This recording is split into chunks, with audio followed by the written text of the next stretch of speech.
خب همکنون ارتباط ما برقرار شده با خانم شوبیری در روم پایتخت ایتالیا. خانم شوبیری سلام عرض میکنم خدمتتون. از چگونگی گفتگوها و محل برگزاری این دور از گفتگوها لطفاً برامون گزارش بدید.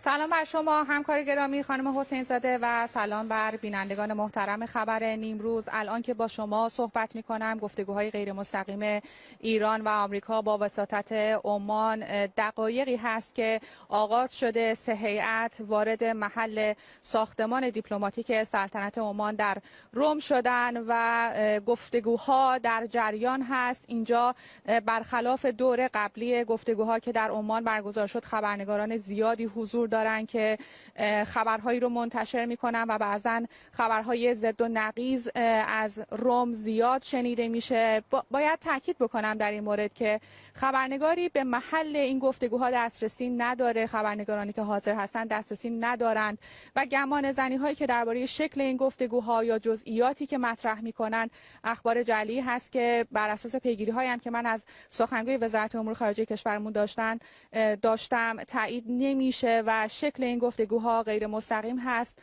قالب این گفتگوهای مسقط هست، یعنی در واقع همون چیزی که چارچوبش هفته پیش در عمان تعیین شد و تغییر نکرده. موضوع گفتگوها هم هسته‌ای هست، برنامه صلح‌آمیز هسته‌ای ایران هست که در واقع طرف ایرانی با حسن نیت به سوالاتی که طرف مقابل درباره این برنامه داره پاسخ میده و در مقابل انتظار رفع تحریم ها و انتفاع اقتصادی از آنچه که در مسیر این گفتگوها ایجاد میشه میره. درباره اینکه چرا روم انتخاب شده به عنوان میزبان این گفتگوها خب باید اشاره بکنم که در واقع اون سابقه تمدنی که روم داشته و روابط حسنه‌ای که نسبتاً با جمهوری اسلامی ایران داشته و همیشه یک رابطه آرام و همراه با حسن نیت بوده به عنوان محل این گفتگوها انتخاب شده و ما باید منتظر باشیم ببینیم که چه جزئیاتی بعد از گفتگوهای غیر مستقیم بیرون میاد. من باید اشاره بکنم که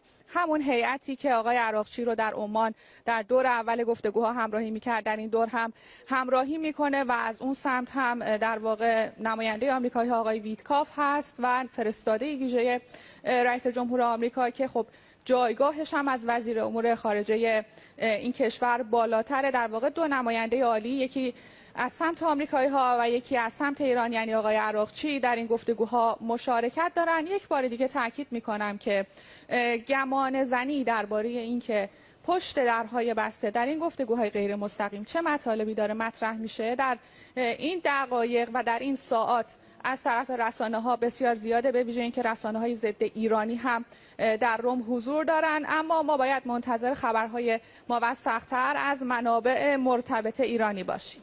خیلی متشکریم از شما خانم شوبیری، همکارم از ایتالیا همراه ما بود.